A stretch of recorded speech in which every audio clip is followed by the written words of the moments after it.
Esta manhã vamos falar de uma das 300 profecias que foram cumpridas em Jesus Cristo. Jesus Cristo cumpriu cerca de 300 profecias do Antigo Testamento. Vamos falar de uma delas. Alguns de vós podem conhecer a história de Nabucodonosor, o rei que destruiu o Templo de Jerusalém, o primeiro Templo de Jerusalém, no ano 586 a.C. E nesta altura muitos judeus foram levados para o exílio, muitos judeus tiveram que sair de Jerusalém, muitos judeus tiveram que ir para a Babilónia e estiveram lá durante 70 anos. Passados 70 anos, mais ou menos, começaram a regressar de novo para Jerusalém. Então vão aparecer profetas como Ageu e Zacarias, que trazem uma mensagem não só de esperança, mas de exortação à fidelidade do povo, de forma a que o Templo de Jerusalém voltasse a ser reconstruído e Jerusalém voltasse a ser a grande capital do povo israelita.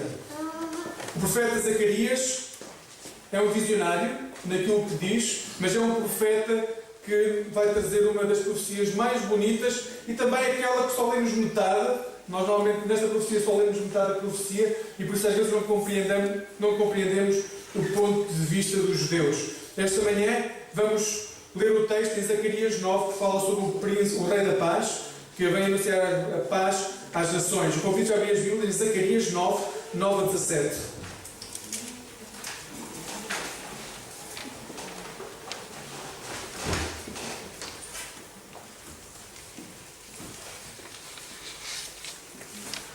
Normalmente na igreja costumamos começar no versículo 1 e depois terminamos no 10. Hoje gostaria de ler para a frente para nós compreendermos aquilo que ia na cabeça dos judeus no tempo de Jesus. Canta de alegria, ó cidade de Sião, alegra-te, cidade de Jerusalém.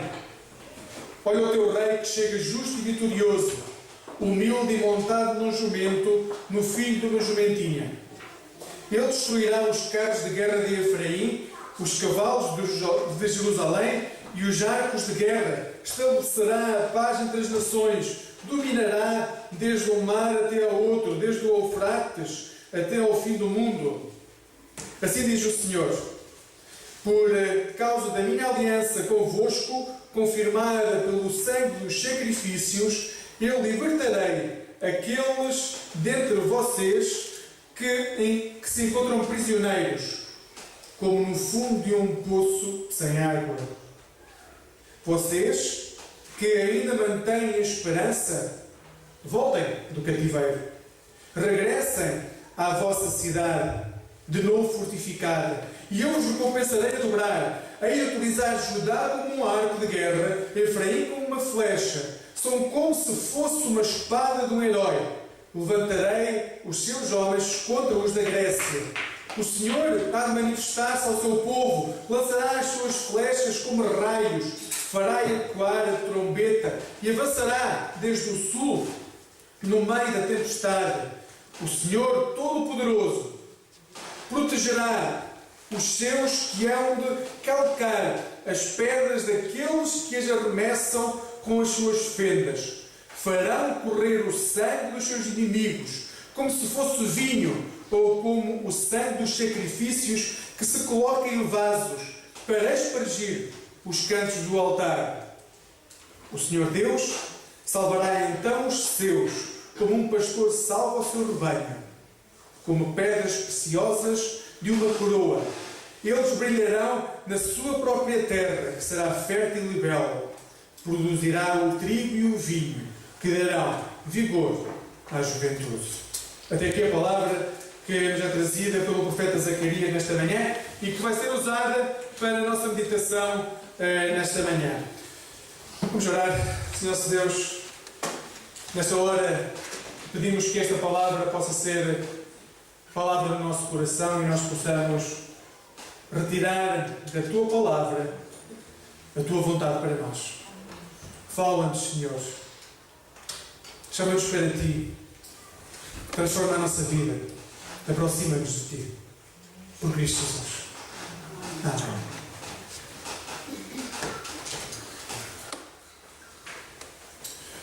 Amados irmãos e irmãs, no texto de hoje vemos como Deus fala do futuro de Sião, ou seja, do futuro de Jerusalém. Já falámos que é uma altura em que Jerusalém tinha sido destruído, o templo tinha sido destruído e voltam de novo a Jerusalém. Então chega este profeta, Ageu também foi na mesma altura, e vai dizer àqueles habitantes de Jerusalém que há um futuro diferente que os espera. Agora, o que o profeta diz é que cuidado, porque o futuro diferente não vai depender de vós. Não vai ser a vossa técnica que vai transformar o vosso futuro. Não vai ser a vossa vontade que vai transformar o futuro. Não são vocês que vão transformar o futuro, mas sou eu que irei transformar o futuro em vós. E por isso eu levantarei um rei. Um rei que virá e que transformará as vossas vidas. Não um rei como aqueles que estão habituados, os reis que estão habituados a ver, somos cavalos de guerra. Não é um rei que vem para conquistar, mas um rei, diz o texto, justo, salvador e humilde. É este rei que vai transformar a vida. É este rei que vos vai transformar. Um rei justo, salvador e humilde. Este rei nada tem que ver com os reis daquela altura. Este rei é um rei que dificilmente alguém queria. Mas este é o rei que vem. E este rei que vem, nós vemos a promessa ou a profecia cumprida em Mateus 21. Mateus 21, seja 9, fala-nos de um rei de paz, que chega a Jerusalém, pronto para transformar a vida das pessoas. E diz Mateus 21, a partir do versículo 6, e indo os discípulos, e fazendo como Jesus lhe ordenara, trouxeram a jumento e o jumentinho, e sobre eles puseram as suas vestes, e fizeram-no assentar em cima. E muitíssima gente estendia as suas vestes pelo caminho, e outros cortavam ramos de árvores e os espalhavam pelo caminho, e as multidões, tanto as que iam adiante como as que o seguiam, clamavam, dizendo: Hosana, literalmente significa, depende do contexto, mas pode ser glória ou salva. Hosana ao filho de David, bendito que vem em nome do Senhor. Hosana nas alturas. A versão que eu estou a ler é a versão da Almeida Revista e Corrigida, porque a versão que tem convosco não tem a palavra Hosana, tem a palavra glória. Mas Hosana tanto pode dizer Senhor, salva-nos, como pode dizer Senhor, glória ao teu nome. Depende das circunstâncias. Hosana. E neste contexto provavelmente seriam os dois significados. Senhor, glória a ti. E Senhor, salva-nos. O povo judeu, no tempo de Jesus, conhecia a profecia. Esta profecia era conhecida. Os judeus conheciam as profecias. Os judeus continuavam à espera do Messias. Continuavam à espera que da dinastia de David viesse o rei que transformasse as suas vidas. E este rei viria para restaurar Israel, para restaurar Judá, para restaurar o povo, para restaurar tudo aquilo que tinha desaparecido devido à opressão de séculos e séculos de história. E nesta altura, o povo continuava à espera que esta profecia se cumprisse. Estavam debaixo da opressão dos romanos. Eles não eram simplesmente alguém que mandava, era alguém que oprimia. Aquilo que vai acontecer com Jesus na cruz do Calvário era normal ver ao longo da estrada. Pessoas crucificadas, a morrer, devido ao sangue estar a sair do seu corpo. Era assim que metiam medo às pessoas. Era um império opressor. E o que o povo esperava era um general. Não queria um filho do carpinteiro. O filho do carpinteiro não muda a sociedade. Um filho do carpinteiro não faz a diferença. Quem faz a diferença é um general. César, Augusto César, entrou em Roma num carro puxado, depois de uma vitória, com um carro puxado, um carro era de ouro, e puxado por 40 elefantes. Jesus entra a pé. Não há cavalo branco. Não há nada. E sim, lá no fundo há uma profecia. Virá o rei montado no jumento, filho de jumentinho, mas leia o resto da profecia. profecia.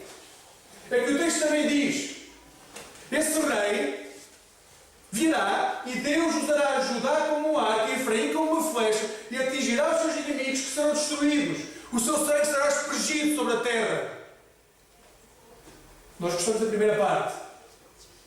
E nos cultos e nas nossas celebrações recordamos esta primeira parte. Mas a segunda parte também é a palavra de Deus. E aqueles que esperavam Jesus esperavam que este, que viesse anunciar a paz, se anunciasse a paz, depois de conquistar. Depois de derramar sangue. Depois de acabar com os inimigos. Críticas. Irmãos, hoje em dia há teologias que se apoiam naquilo que foi o êxodo, naquilo que foi a guerra de Israel, para dizer que ainda hoje os cristãos podem fazer isso. A guerra do Iraque foi uma guerra santa. Foi em nome de Deus que foi invadido o Iraque. Disse na altura o presidente George W. Bush. Continuamos à espera de um rei guerreiro, com a sua espada venha conquistar.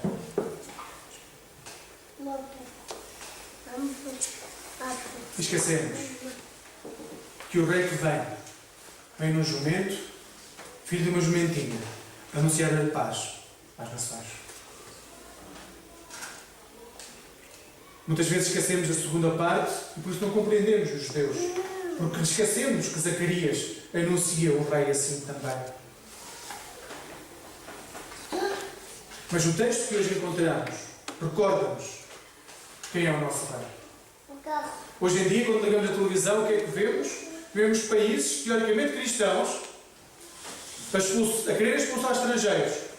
Vemos países teoricamente cristãos a criar cidadãos de segunda. Vemos países teoricamente cristãos a alimentarem sentimentos de racismo, de xenofobia, tendo em conta a pele, tendo em conta a língua que se usa, tendo em conta o conhecimento que se tem. Hoje em dia, países teoricamente cristãos continuam à espera deste rei guerreiro. Hoje, países teoricamente cristãos não podem usar as palavras de Paulo quando afirma em Gálatas, no capítulo 3, 28, em Cristo não há jovem nem grego, não há servo nem livre, não há macho nem fêmea. Não é possível usar, porque continua a haver judeu e grego. Continua a haver servo e livre. Não.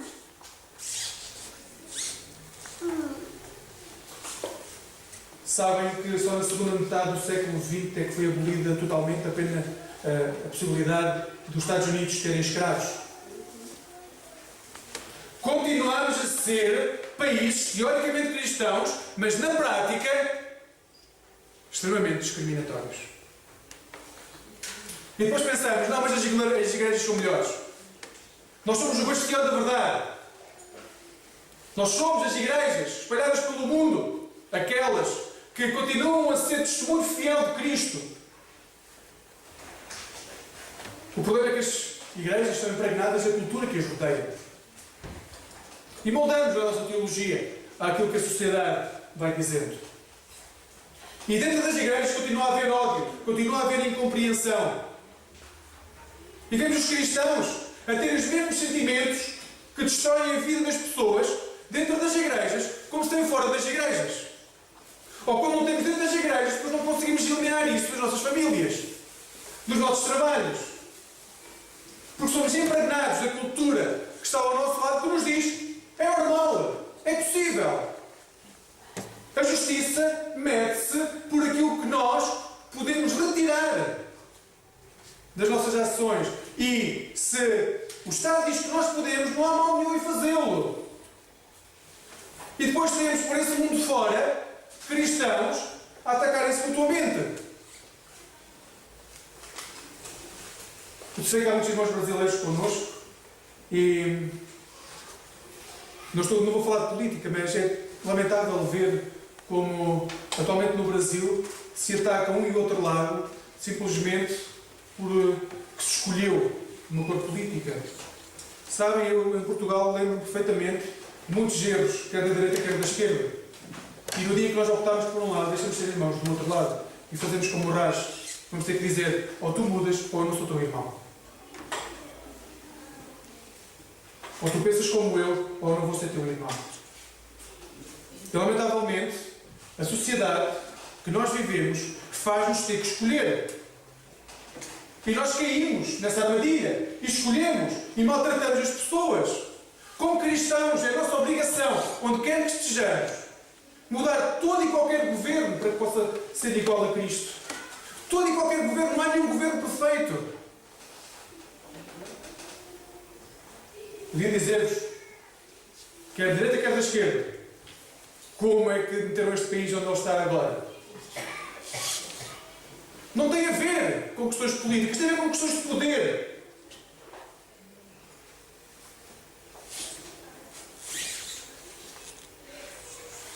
E trazemos isso para dentro das igrejas. Essa forma de pensar, essa forma de agir. E achamos que Deus só fala através de nós. E achamos que a justiça, Deus virá uma segunda vez, e Ele vai ser justo, só que até Ele vir, eu vou adiantando a justiça de Deus. E vou julgando. E vou dizendo o que é correto ou não é correto. E vivemos num mundo completamente transformado, que ainda espera este rei que há de vir. Mas não é um rei de paz. Ninguém quer o filho do carpinteiro como Deus. Porque o filho do carpinteiro que vem, que também é filho de Deus, vem para anunciar a paz. E o que ele diz é: sejam iguais a mim. Mas nós não queremos ser iguais a Jesus. Nós queremos ser salvos por Jesus. E há uma grande diferença.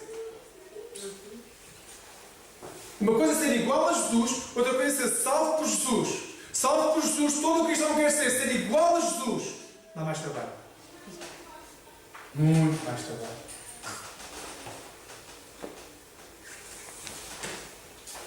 O Apocalipse de João é uma carta que foi escrita a 7 igrejas da Ásia Menor.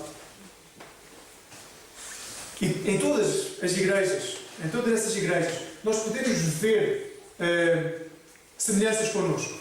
Ou seja, se nós disséssemos qual é a nossa igreja, não iríamos escolher nenhuma igreja especificamente, era uma má interpretação da Escritura. Mas seria bom olharmos para todas elas e ver que provavelmente todas elas têm coisas nos quais nós nos podemos orgulhar, aquelas em que há o orgulho a ter, mas também há em todas elas coisas que vivem e que nos tocam de forma muito de perto e que nos fazem, que é um toque, uma chamada de atenção. Então, quando se fala à igreja de Esmirna, capítulo 2, versículos 8 ao 11, eu só vou ler até o versículo 10.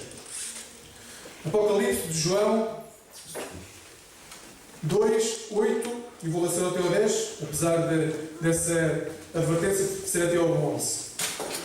Assim fala o primeiro e o último, aquele que morreu, mas que também ressuscitou. Eu sei que tens sido perseguido porque és pobre, mas na verdade és rico.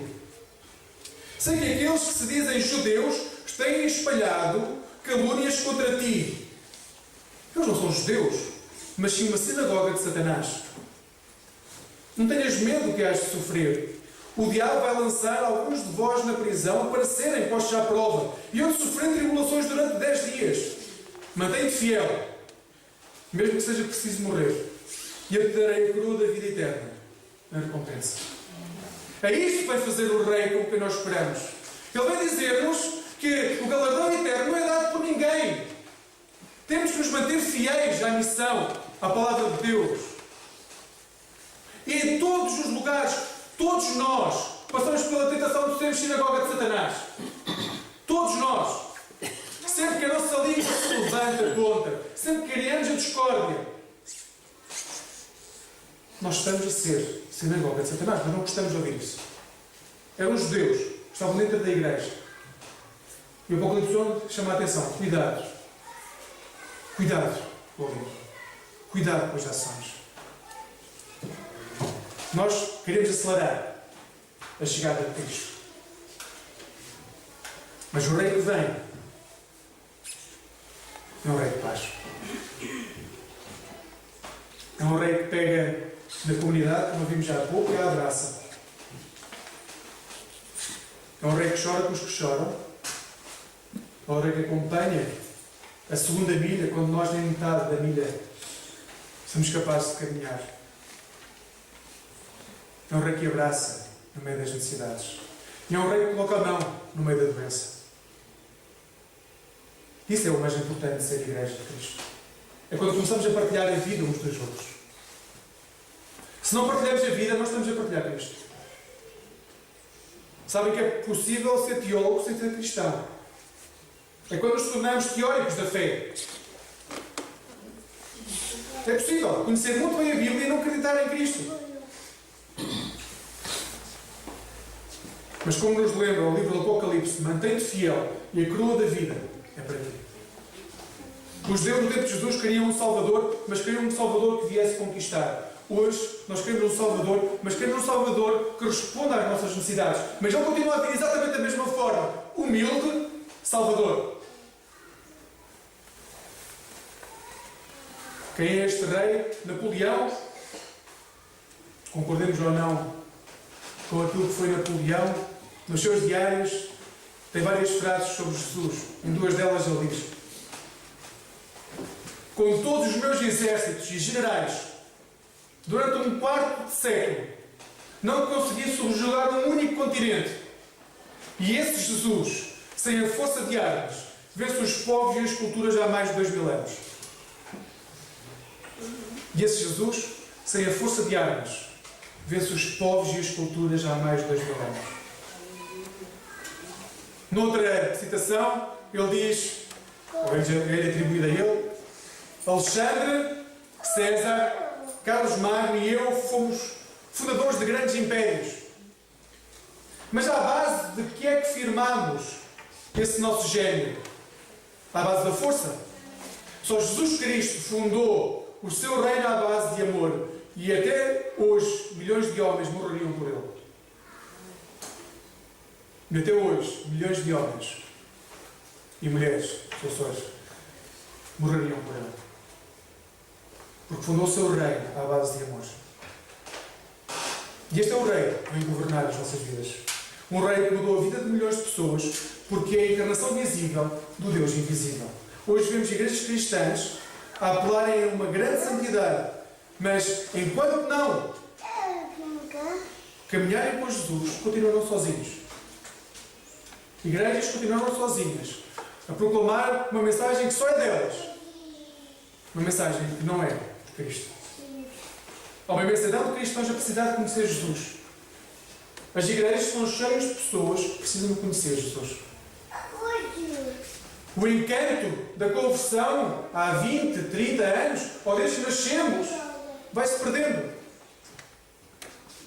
E é muito fácil, à medida que vamos avançando, achar que temos conhecimento o suficiente e que somos bons o suficiente para começar nós próprios a fazermos o trabalho de Deus.